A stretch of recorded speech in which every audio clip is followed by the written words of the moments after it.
Get Chelsea updates directly to your inbox. Subscribed. Thank you for subscribing. See our privacy notice. Could not subscribe. Try again later. Invalid email. Ruben Loftus-Cheek. The positive: there were a lot of negatives in the second half of Chelsea's 2-1 defeat at Wolverhampton Wanderers, but Ruben Loftus-Cheek at least provided a positive.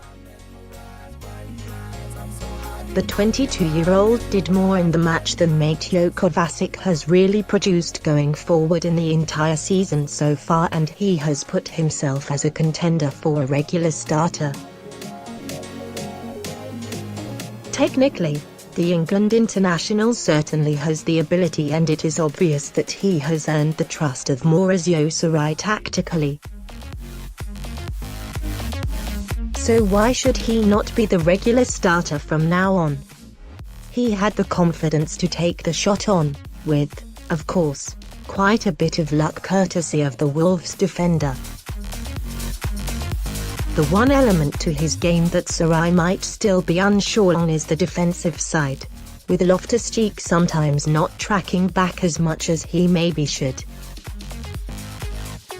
But as far as going forward is concerned, there is no reason why the former academy player shouldn't be getting a more regular chance, having scored 6 goals in 7 games to date.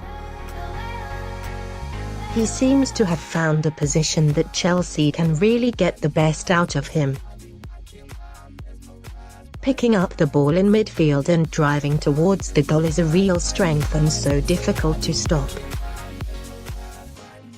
It seems strange that his first start in the Premier League would come in the 15 match, but it surely cannot be his last.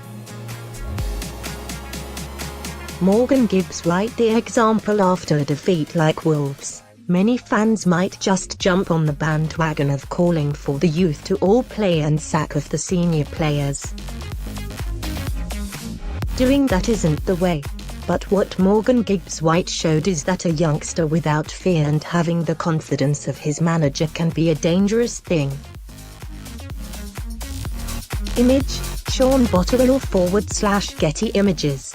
The 18-year-old was superb for the home side last night, being the major threat, breaking through tackles and lightning quick on the counter-attack.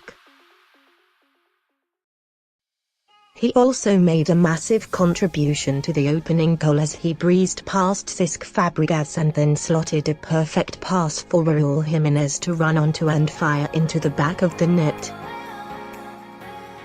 Things hadn't been going well for Wolves, so Nuno Espirito Santo took a gamble on the youngster, who is a World Cup winner with the England youth team, and it massively paid off.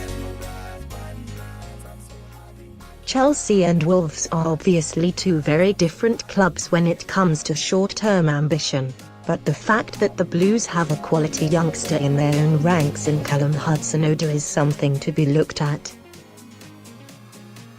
Gibbs-White was the perfect example in how faith in youngsters can go a long way. It might not work every time, but sometimes they just need that opportunity. Sarri proven right over Luiz /Christensen. Andreas Christensen was handed his first Premier League start this season against Wolves. In fact, it was the first minutes he had played at all in the league.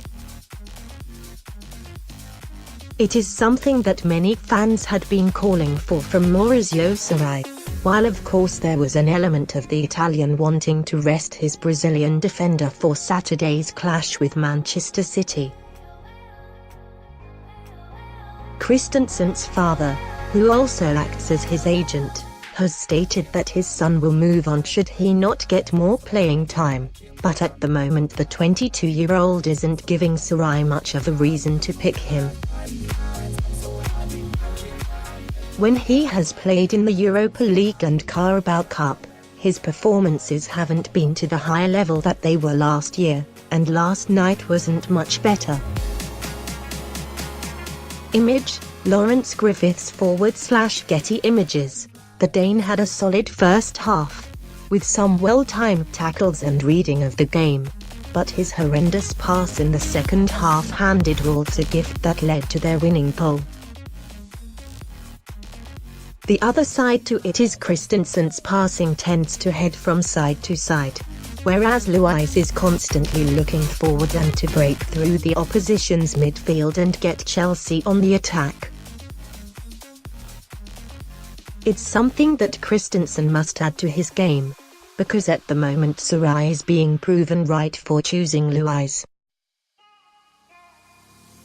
Lack of leadership. Maurizio Sarri has stated before that he does have leaders in his squad, however the defeat at Wolves proved that maybe some of them need to come out of the woodwork. There is a difference between veteran players and those that take the rest of the team by the scruff of the neck to get the side roaring once again. Nobody in the Blues managed to do that, and it was the same during the Tottenham Hotspur defeat as well, and it is a worrying trade going forward. The Blues have been blessed with some big leaders in the past, John Terry being the main example, and you couldn't have imagined he would have been impressed with that second half. Of course you have to give Wolves some credit for the way they backed Chelsea into a corner, but the Blues were the architects of their own downfall as well. With just Manchester City a couple of days away, it is going to be a big challenge for somebody to rally the side and get the team to bounce back. Man City could be a bloodbath. Which team would you least like to have after a defeat? Yes, it would be Manchester City. Image? Then stands all /AFP/Getty Images. The Premier League champions are looking even more imperious this season than they did in the last campaign, and they make the trip to Stamford Bridge this weekend looking to continue their unbeaten run so far. It's going to be a tough evening for the Blues, and if they play anything like they did in the second half against Wolves, then it could be something of bloodbath. City have scored 45 goals in their 15 matches so far in the Premier League, and the Blues will do well to stem that flow. Being cut open by Wolves is one thing, but City trying to carve the Chelsea defence in two could be a hard sight to see for supporters. Keep up to date with the latest news, features and exclusives from Football.London via the free Football London app for iPhone and Android. Available to download from the App Store and Google Play.